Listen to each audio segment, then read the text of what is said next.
Recording in progress. Oke. Hari ini kita akan membahas mengenai keragaman agama yang ada di Indonesia.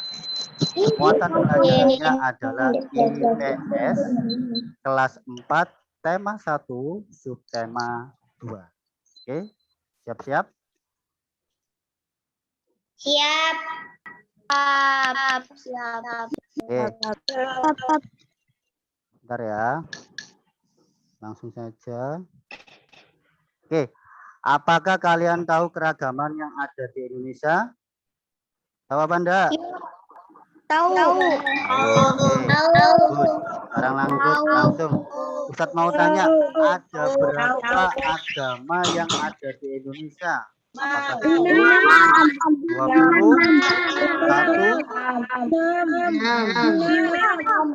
Ada berapa? Ada 6. Bagus sekali. Ada 6. Apa saja? Yang pertama, agama Islam. Yang kedua, Kristen. Yang ketiga, Hindu, Buddha, dan terakhir Konghucu. Berarti di Indonesia itu ada berapa agama, anak-anak?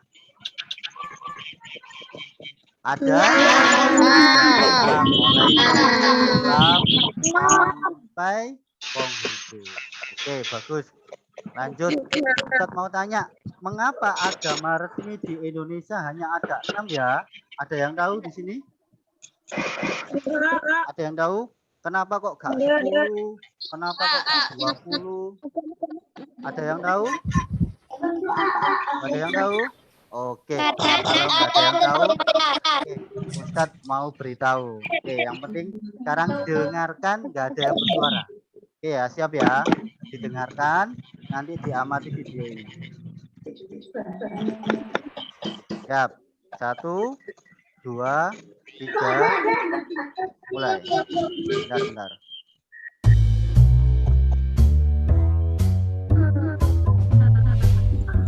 Nggak cuma beras dan daging sapi, ada barang dan hal lain yang diekspor dari negara lain ke Indonesia, yang begitu melekat di kita dan jarang kita sadarin. Dan itu adalah agama kita. Sebagian kepercayaan yang kita anut ini masuk secara berkala di rentang sejarah Indonesia. Agama Hindu dan Buddha dibawa sama orang India. Agama Islam disebarkan oleh orang Gujarat dan Persia. Agama Kristen Protestan dan Katolik nyusul bareng orang Portugis dan Belanda. Dan orang Tiongkok pun ikut ngebawa Konghucu ke Nusantara. Tapi kalau dipikir, di sejarah panjang Indonesia pasti ada aja agama lain yang datang maupun tumbuh sendiri. Lalu, kemana perginya agama-agama itu? Kenapa agama resmi di Indonesia cuma ada 6? Singkatnya, ide tentang 6 agama resmi di Indonesia ini dulu datang waktu zaman Bung Karno. Alasannya, karena ke-6 agama inilah yang jumlah penganutnya bisa dibilang paling besar di negara kita. Padahal sebenarnya sejak dulu kepercayaan itu macam-macam sampai akhirnya sekarang ada 187 agama lokal di Indonesia. Sungguh sangat banyak. Bedanya, mereka lebih ngebentuk kelompok-kelompok kecil dan di sisi lain juga ditekan sama keadaan politik yang hasilnya penganutnya pun gak sebanyak 6 agama resmi yang ada sekarang.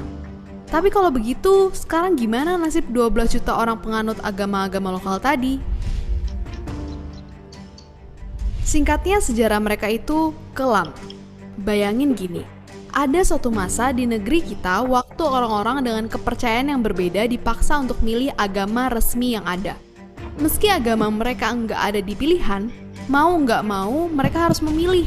Karena kalau enggak, mereka bakal dituduh ateis, bahkan komunis, yang bikin mereka susah dapat kerja dan dikucilkan dari masyarakat. Di era ini pula, diskriminasi terjadi kepada masyarakat etnis Tionghoa yang membuat agama Konghucu sempat enggak diakui. Untungnya, sekarang keadaan udah berubah. Seenggaknya, para penganut agama lokal ini udah bisa ngeliat setitik harapan di balik langit yang selama ini mendung. Ya, Karena sekarang pemerintah udah bisa nyantumin keterangan lain atau dalam tanda kutip agama ketujuh di kolom agama kartu identitas mereka. Tapi pengakuan kepercayaan ini belum betul-betul ngangkat agama lokal jadi setara dengan 6 agama tadi. Karena faktanya, di beberapa tempat, para penganut kepercayaan ini masih ngalamin perlakuan berbeda waktu ngurusin dokumen negara. Atau anak-anak mereka bingung waktu belajar agama di sekolah karena pelajarannya nggak ada. Atau mesti ngadepin banyak tantangan bahkan untuk sekedar beribadah sehari-hari. Semua ini masih perlu kita perbaikin karena undang-undang dasar kita ngejamin semua orang untuk milih agama dan kepercayaan yang mereka anut tanpa dibatasin apa agamanya. Karena itu nggak mustahil kejadian. Banyak negara nggak butuh nyantumin agama di identitas penduduk negaranya. Karena sebenarnya pun Indonesia itu satu dari hanya 8 negara dari 195 negara di dunia yang penduduknya nyantumin agama di KTP. Tapi tentu aja, bagi kita agama jadi identitas yang melekat dan gak bisa dihilangin begitu aja. Dan pencantuman agama di KTP pun gak ngehalangin kita untuk beribadah sesuai dengan keyakinan. Karena pemerintah juga akan dukung itu semua selama tujuannya baik. Memang, aslinya kita perlu resapin lagi upacara bendera tiap Senin yang mungkin sering kita dengerin sambil bercanda sama temen. Ikutin pembina dan baca keras-keras Pancasila kita. Karena dengan begitu, kita nggak akan lupa untuk menghargai umat agama lain dan agama lokal karena mereka juga percaya pada Tuhan yang Maha Esa. Tugas kita lah untuk menjaga Indonesia jadi lebih damai dan terbuka. Dan seperti biasa, terima kasih.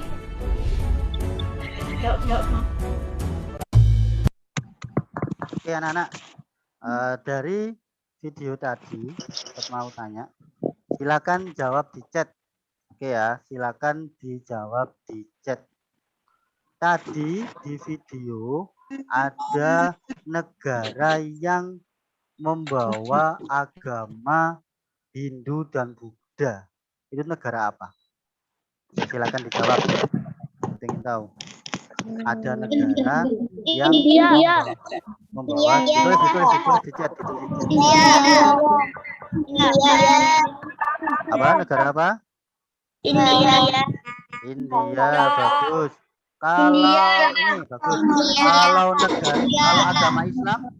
Kalau agama Islam tadi dibawa oleh siapa? Persia sama Gujarat. Bagus. Kalau Kristen Katolik dan Protestan apa ya? Belanda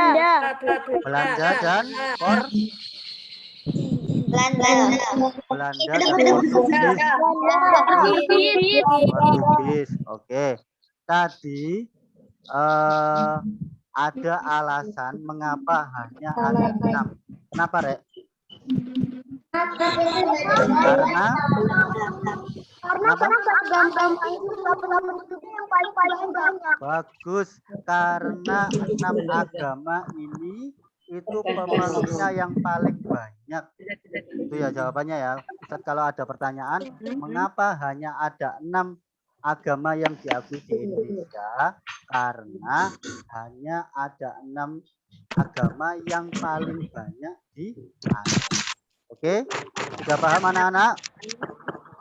Oke, tadi juga ada namanya pasal di agama. Itu ada pasal berapa tadi? Di video tadi. Pasal 29 ayat 29. Jadi ada pasal 29 ayat 2 yang menjamin kita untuk menganut kepercayaan masing-masing. Oke, lanjut. Bentar. Ini yang pertama, agama Islam. Agama Islam itu tempat ibadahnya di mana, anak-anak? Masjid. Sudah pernah ke masjid? Sudah pernah ke masjid? Sudah pernah? Bagus. Diusahakan anak-anak Anak-anak Ustaz mau tanya, anak-anak di sini beragama apa?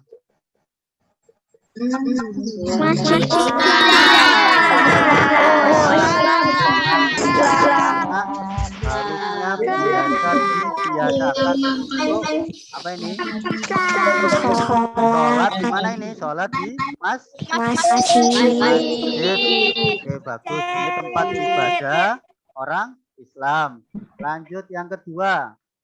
Ini adalah tempat beribadahnya orang Kristen, Protestan.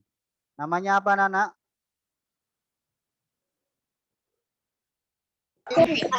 Namanya apa ini namanya? Gereja. Nah, ini adalah nama gereja. Di gereja dilihat ini, dilihat gambarnya. Di tengah-tengahnya ada salib. Ya, di tengah-tengah sini ada salib. Terus di depannya ada tempat-tempat duduk. Di sini nggak ada yang pernah masuk gereja kan? Ada kan? Ada yang pernah? Ada yang pernah? Cuma lihat di depannya doang. Ada yang pernah lihat di depan doang. Oke. Nah, ini adalah dalam gereja. Lanjut. Ini juga tempat ibadahnya Katolik juga sama, yaitu gereja. Nah, gereja sama. Jadi antara Katolik sama Protestan, gereja itu sama-sama tempat ibadahnya di gereja. Dan mau tanya, pada agama Kristen dan Protestan dan Katolik tempat ibadahnya sama-sama gereja. Lalu apa perbedaannya? Ada yang tahu? Perbedaannya ada yang tahu? Ada yang tahu ya?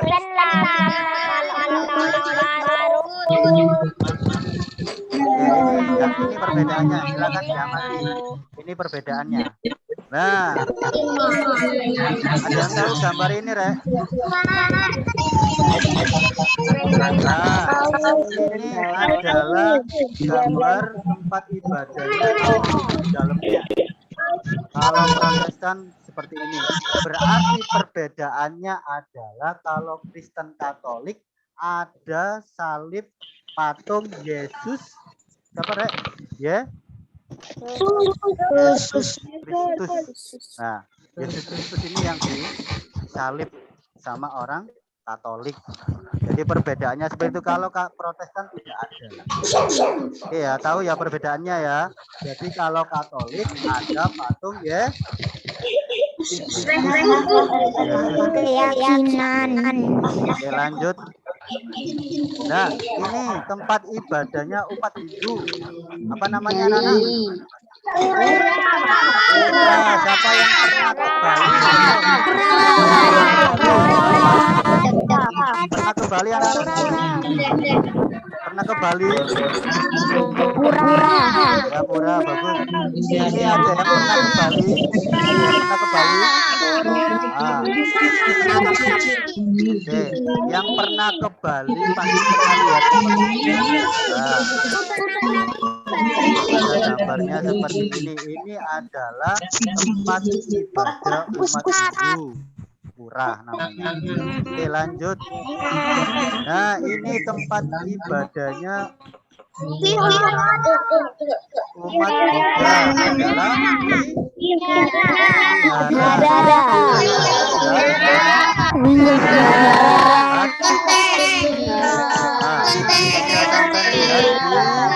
Surabaya. Di daerah Kenjeran itu ada. Pernah ke sini? Siapa yang pernah ke Jawa Tengah? Jawa Tengah. Ini adalah tempat pemujaan untuk orang agama Buddha. Kalau Hindu ini seperti ini, kalau Buddha seperti ini. Candi Borobudur sama Candi Prambanan. Oke, lanjut yang terakhir. Ini ada tempat ibadahnya umat Hindu. Namanya apa? gambarnya seperti ini. Ini tempat ibadah orang apa ya? Konghucu itu orang Cina. Tahu Cina? Tahu. Yang matanya sipit-sipit. Nah, yang matanya sipit-sipit itu. Nah, ini adalah orang Cina. Di Indonesia itu ada sebagian orang Cina, terutama banyak di Surabaya. Oke, sudah. Oke, selanjutnya akan dijelaskan oleh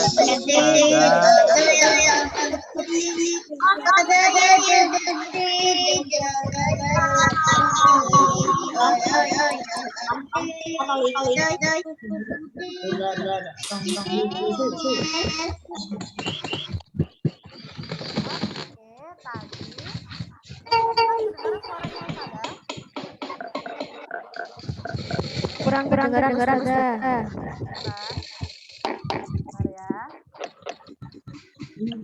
Ayo teman-teman yang lain, perhatikan lagi ya. Suaranya Ustazah. Kedengaran.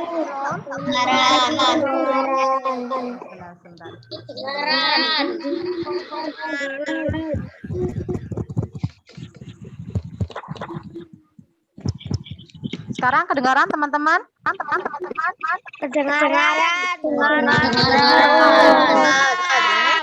Tadi teman-teman sama Ustadz Yazid sudah belajar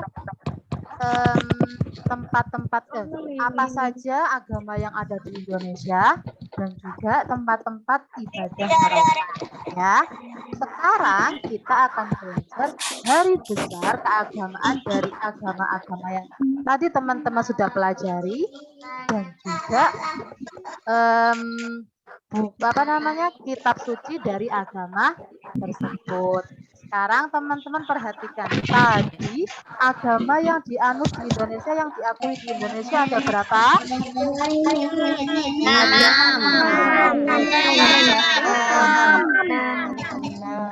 Hindu, ada Buddha, ada Protestan, ada Katolik dan juga Konghucu. Setiap agama ini teman-teman pasti punya hari besar keagamaan. Bisa jadi hari rayanya mereka. Ya, kita akan pelajari satu persatu apa sih hari besar keagamaan dari agama-agama tersebut. Nah, yang pertama adalah Islam. Agama Islam, teman-teman pasti sudah tahu karena teman-teman semuanya beragama Islam pasti sudah tahu apa saja hari besar yang ada di agama Islam. Yang pertama adalah Hari Raya Idul Fitri. Teman-teman, selain itu betul sekali.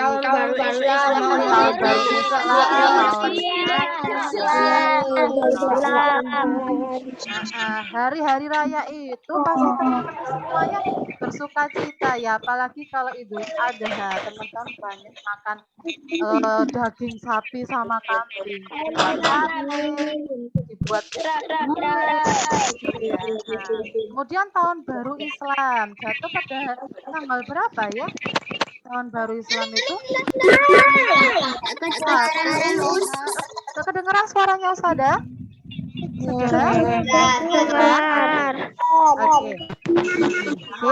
Tadi teman-teman sudah menyebutkan hari besar agama Islam. Nanti misalnya Ustazah kasih soal apa saja hari besar umat Islam.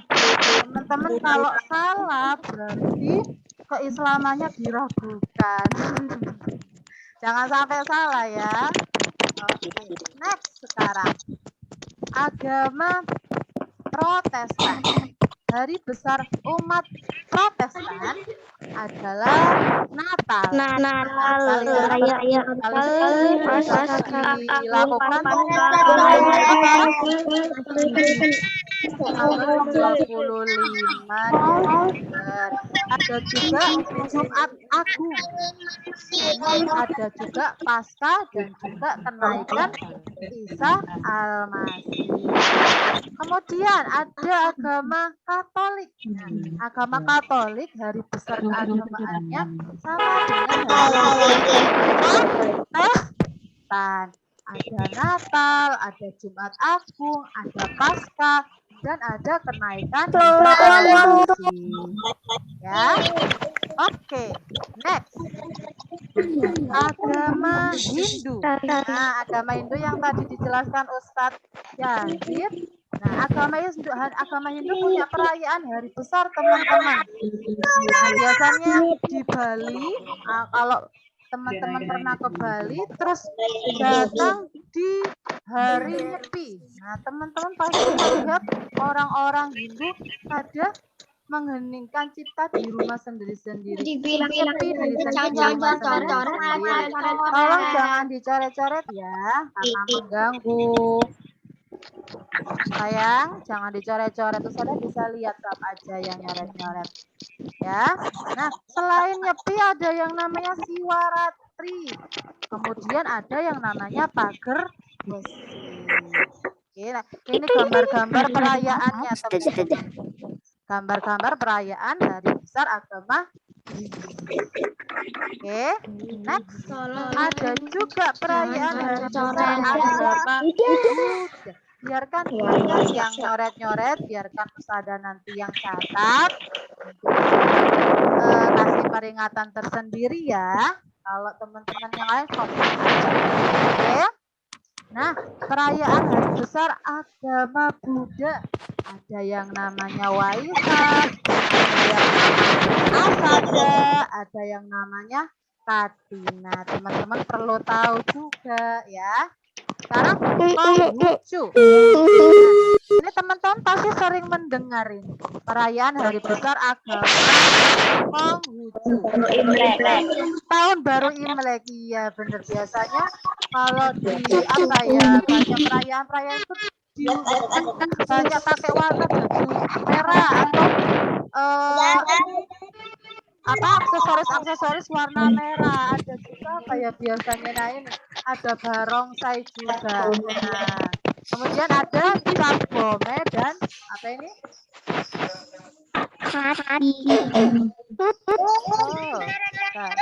Iya, coret-coret. Nah, selain cap gome ada kengsikong. Oke, kalau yang coret-coret jangan dilakukan lagi ya, Nak. Sekarang teman-teman coret gak apa-apa, nanti dihapus sayang. Oke, biarkan. Sekarang setelah kita pelajari agama apa saja yang ada di Indonesia, tempat ibadahnya namanya apa saja, kemudian kita juga belajar hari besar keagamaan. Sekarang kita belajar kitab suci agamanya ya. Kitab suci agama Islam, Hindu, Buddha, Katolik, Protestan, dan juga Konghucu. Yang pertama, namanya apa ini? Kitab suci orang Islam.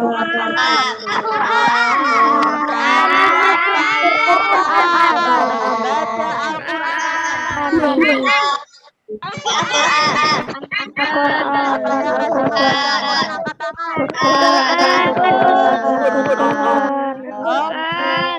Al-Quran. Suci agama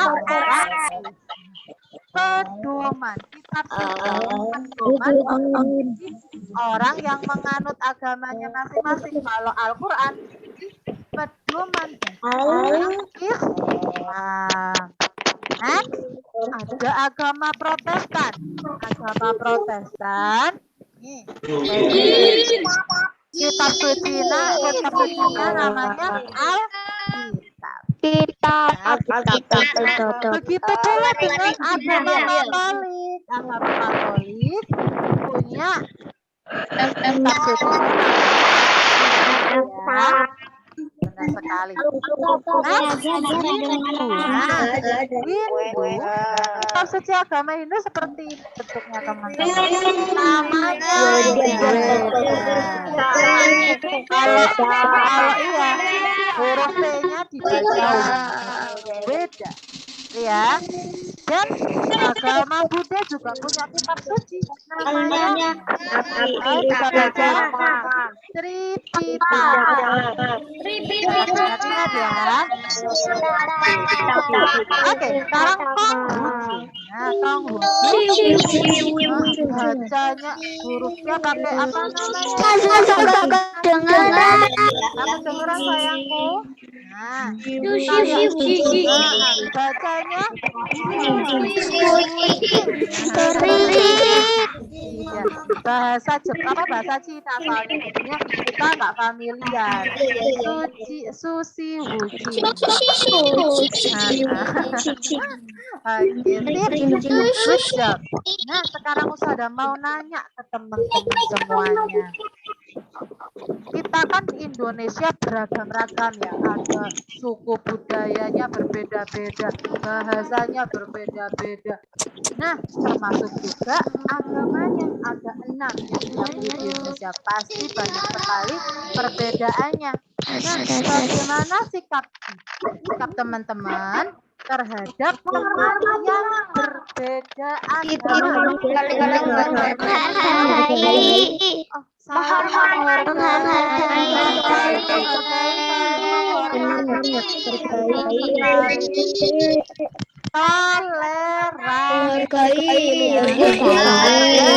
Menghormati itu bahasa lainnya adalah toleransi.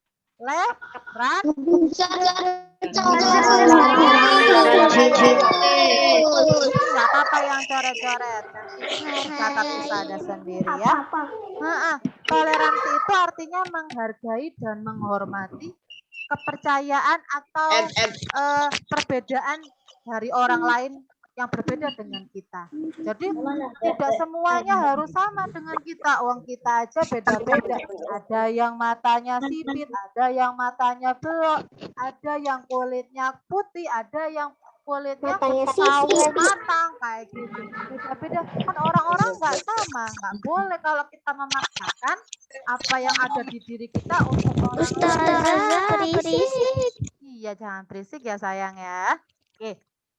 Sikap kita terhadap teman yang berbeda agama adalah menghargai dan menghormati. Atau kita harus toleransi terhadap perbedaan yang dimiliki oleh teman kita. Oke, next. Nih. Mengapa kita perlu bertoleransi dalam perbedaan agama? Kenapa ya?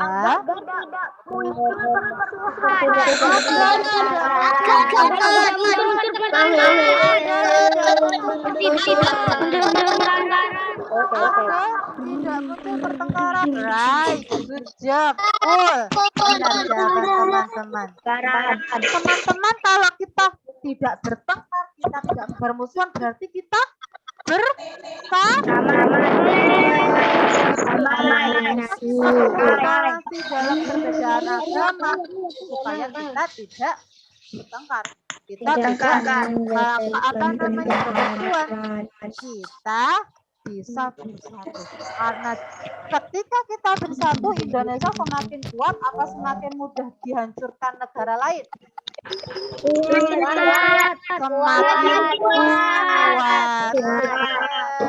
Semakin kuat.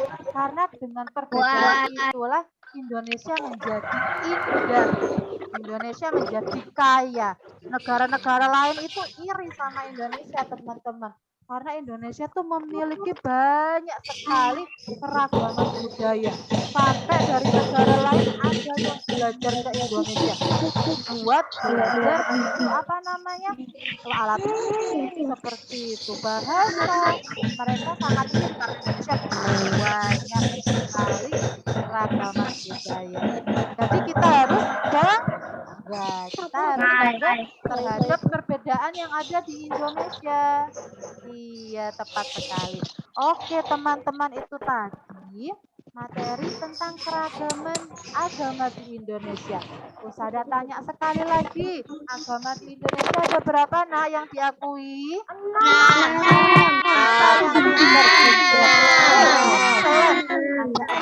Apa saja?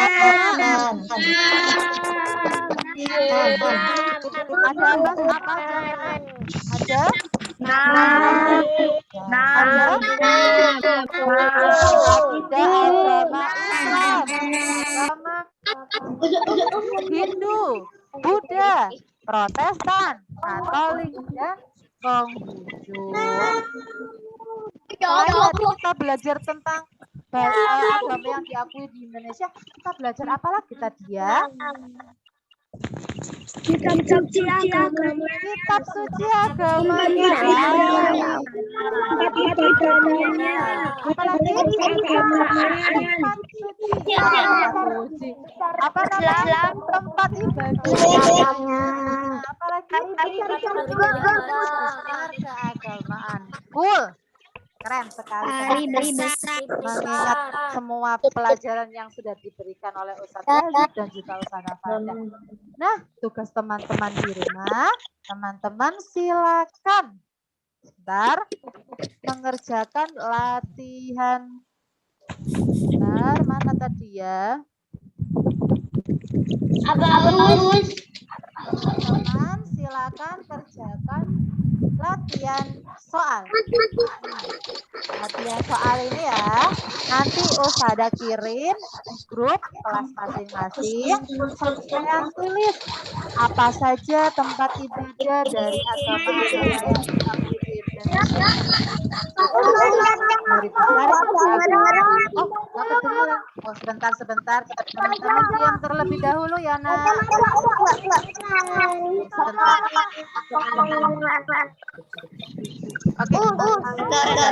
Oke, bisa ada yang ngomong ya, Nak? Diam dulu. Oke, terima kasih. Nah, tugas teman-teman di rumah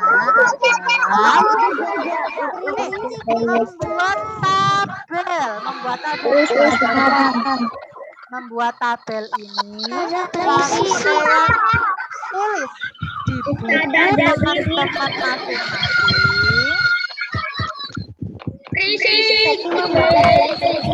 Harus ada diem terlebih dahulu. Tolong di mute sayangku. Sudah di mute semuanya biar kedengeran. Oke, teman-teman silakan habis mengikuti Zoom ini, teman-teman kerjakan soal tematik. Teman-teman buat tabel seperti ini sayangku. Tabel yang berisikan nomor, nama agama, tempat ibadah, kitab suci, hari besar keagamaan dari agama-agama ini. Sampean tulis, kemudian sampean kirim kalau sudah ke wali kelas masing-masing. Us, hari besar agamanya ditulis semuanya, Kak Us? Iya, kalau teman-teman menemukan hari besar agama dari agama-agama ini, misalkan ada 3, 4, silakan ditulis semuanya. Ya, siap? Berarti ini ditulis sendiri levelnya. Ditulis sendiri di buku ya. Oke, nanti kalau kenapa sayang?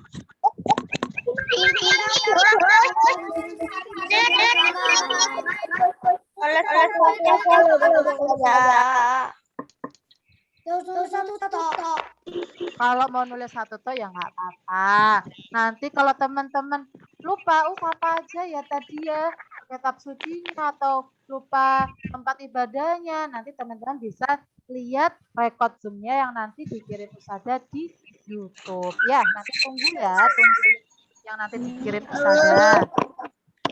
Oke, karena kita sudah di penghujung dari pembelajaran hari ini, kita berdoa terlebih dahulu ya. Semoga ilmu yang sudah kita dapatkan hari ini menjadi ilmu yang bermanfaat. Kita baca hamdalah bersama-sama.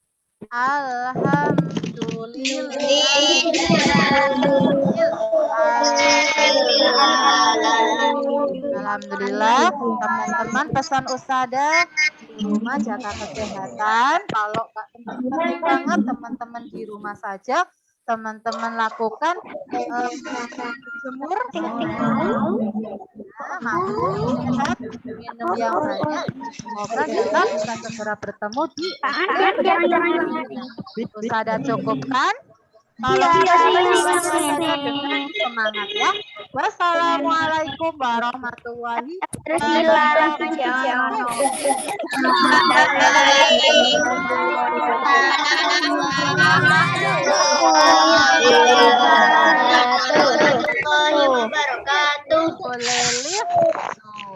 Dan mengerjakan soal yang tadi ya. Live Zoom. Us nggak apa-apa keluar. Kenapa? Ya boleh keluar sayangku. Assalamualaikum. Waalaikumsalam. Ini saja sampai ditutup.